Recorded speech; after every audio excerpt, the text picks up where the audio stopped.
Què passa, gent? Avui anem a un lloc una mica random a gravar aquest vídeo. I aquí som, trec a la senda, si passeja una mica. I avui serà una mica xapa.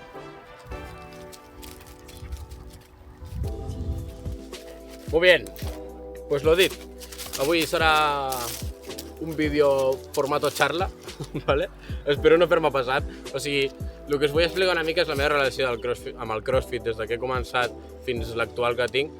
Tampoc ha sigut un canvi bastant bèstia, però bueno, està bé, no? O sigui, explicar una mica com ha anat evolucionant, perquè una mica d'evolució sí que ha tingut.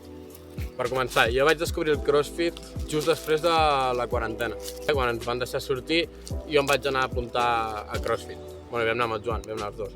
A Berga van obrir el box al gener, el gener del mateix any que ens van tancar. I clar, van ser 3 mesos, llavors ens van començar a deixar sortir, i em vaig anar a apuntar, llavors sí que ens van tornar a tancar el que sigui, però jo ja havia començat CrossFit. La meva quarantena va ser una mica que si jugar a l'ordinador, menjar pizza, veure Monster i poca cosa més. Vale? O sigui, fitness zero. Anava bastant seco. Sí que he fet esport tota la meva vida i això també va ser un punt a favor perquè un cop ja a CrossFit vam fer la classe de prova i vaig pillar els moviments que ens van ensenyar bastant ràpid, llavors això em va molar, vale? Perquè si vas molt liat ja amb els moviments és com que no li acabes de pillar tampoc el gustillo a la primera classe, a lo millor. Sí que és un estímul molt diferent al que estàs acostumat del gimnàs i tal, però ja no estàs tan còmode perquè no t'acaba de sortir, no sé quantos. Jo ja a la primera classe ja vaig pensar, hòstia, això és lo meu, saps? Bueno, és lo meu, enteneu-me, que em molava molt. I a partir d'aquí ja, pràcticament, va començar la meva primera obsessió amb el CrossFit. Vale? Soc una persona que si troba alguna nou i li mola, doncs s'obsessiona bastant. A lo millor no dura molt temps, però durant aquell temps és com superintens. I jo durant aquell temps em va pillar l'obsessió i me'n recordo que encara no estava treballant al CrossFit, estava treballant en un centre de dia.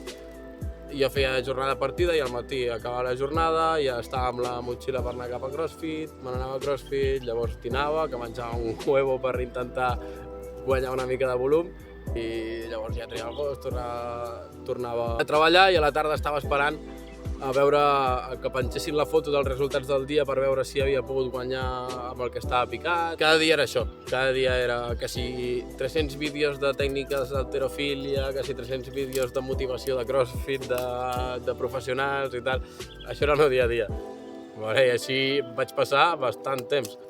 Al veure que la meva progressió va ser bastant ràpida i bona, al setembre del mateix any ens vam apuntar a la primera competició que vam fer amb el Joan, que va ser el Solidary World. Va estar guai. O sigui, aquesta crec que és l'única competició que he fet en escales, crec que sí. La següent ja va ser MRX, que havia d'anar intermig, però bueno, va faltar molta gent, van canviar les categories i vaig acabar RX, que érem 2 RX o no sé, era una competició així molt random que vam fer. A partir d'aquí, doncs això, o sigui, fins aquí estava fent la programació de classe. Tampoc sabia que es feien programacions, o sigui, jo només sabia que es feien les classes i tal, i anava a classes, fins que un dia el que era el meu coach en aquell moment em va dir vols començar a entrenar amb mi? Jo et faig aquesta programació i tal, i vam començar a entrenar junts, vaig estar un temps fent aquesta progra, fins que, jo què sé, anar pensant i tal, i amb el meu boom d'obsessió, doncs vaig decidir que volia una progra personalitzada i estava ultra hipermotivat. I bueno, volia veure fins allà on podia arribar i això, vaig demanar la meva progra personalitzada. Realment, o sigui, no me n'arrepenteixo, Sé que em va sortir car, perquè vulguis és una progra feta 100% per mi, i surt car, però vaig millorar molt. O sigui, em va anar ultra bé. Vaig començar a veure com era el CrossFit de veritat. No vol dir que no sigui de veritat el de classe, però portat a un nivell una mica més amunt. Ja no entrenes amb la classe, ja fas el teu open box, que si algun dia has d'entrenar algun dia has d'entrenar sol, doncs ja és diferent, o sigui, el mental ha de ser una mica diferent a l'entrenar sol, però a l'estar tan motivat, o sigui, no em feia res. I en aquell moment ja estava treballant al box, perquè em va sortir l'opció de ser coach, em vaig treure l'L1 i havia fet algun estudi d'esport i tal, així que tota la meva vida fent esport. i doncs mira, vaig entrar com a coach. I a partir d'aquí ja està molt temps amb aquesta programació i aquí ja feia competicions i tal, i ja no era tan obsessiu, ja no esmorzava crossfit, dinava crossfit i sopava crossfit, però la motivació era tan alta que seguia, o sigui, 100% focus. O sigui, tot el que era com una prioritat molt alta a la meva vida, com la resta ho vaig deixar bastant aparcat, o sigui, només pensava en crossfit. I llavors ja vaig canviar la prova individual, em vaig ficar amb la prova de 77, perquè al final, o sigui, l'economia dona per lo que dona i em sortia molt més a compte, perquè al final és una programació genèrica on també millores molt, però ja no em suposa el gasto que em suposava l'altre personalitzat. Vaig poder seguir anar millorant, anar fent competicions i sempre l'escala de millora ha sigut en pujada. Tampoc m'he acabat d'estancar mai.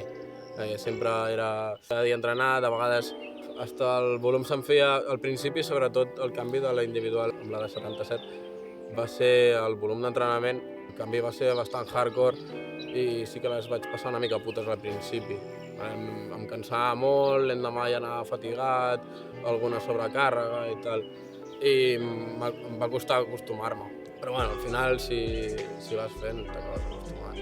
Tota aquesta part va ser fins l'any passat i tampoc m'agrada dir-ho com un punt d'inflexió, ni que sigui ni per bo ni per dolent, però vaig estar un mes a Japó, i just fins abans d'anar a Japó estava igualment a tope, motivat i tal com sempre, i durant el mes a Japó, clar, no vaig pensar ni un moment en CrossFit, pràcticament.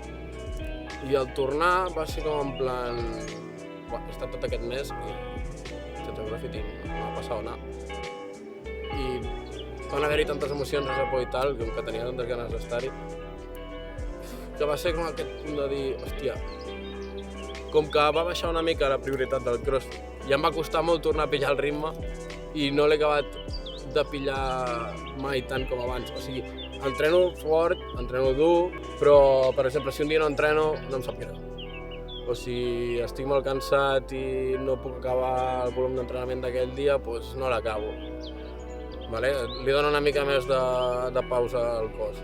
I no crec que m'estigui anant malament, perquè segueixo millorant, sí que no tan ràpid com abans, vaig més pausat, però jo em sento bé. Llavors, ja et dic, de Japó fins ara, que fa poc més d'un any, el xip ha sigut una mica diferent.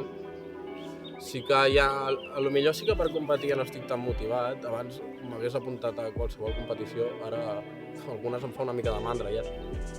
Tot i que m'agrada molt i si em diuen per competir, o sigui, totes les que m'han dit he dit que sí, excepte alguna que no he pogut anar. Però totes he dit que sí i m'ho passo de locos i seguiré competint, vull dir que...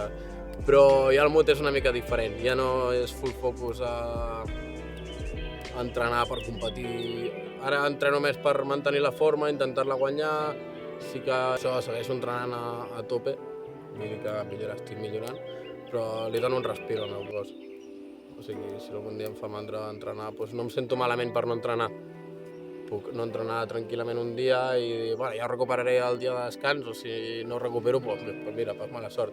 I si algun dia no estic molt motivat per fer la progre sol, em fa mandra i vull fer una classe, doncs faig una classe amb els de la classe. Vull dir que no tinc tantes manies. Abans sí que era més... si em salto un dia de la progre ja hauré perdut allò, no sé què, estava més ratllat. Em ratllava bastant, si no podia acabar o si no em sentia bé un dia.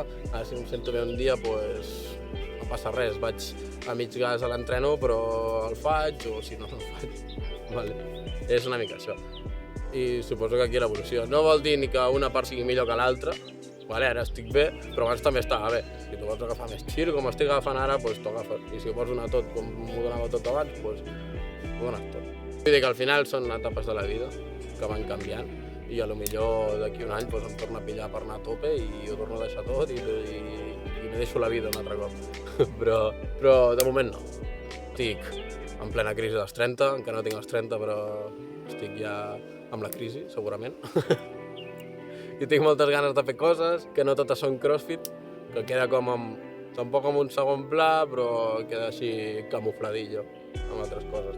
I aquí una mica el que us volia explicar. Tampoc sé si m'he acabat d'explicar bé, perquè o sigui, soc molt dolent parlant. Ja no sé ni com he parlat tanta estona.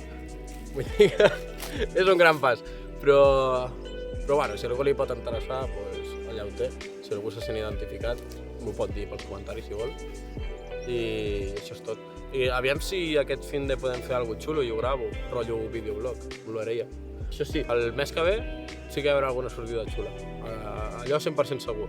Aquest fin de tinc examen de japonès el dissabte, resem perquè em vagi bé, i llavors no sé si hi ha algun plan xulo. Ja ho veurem, si surt alguna cosa ja ho gravaré.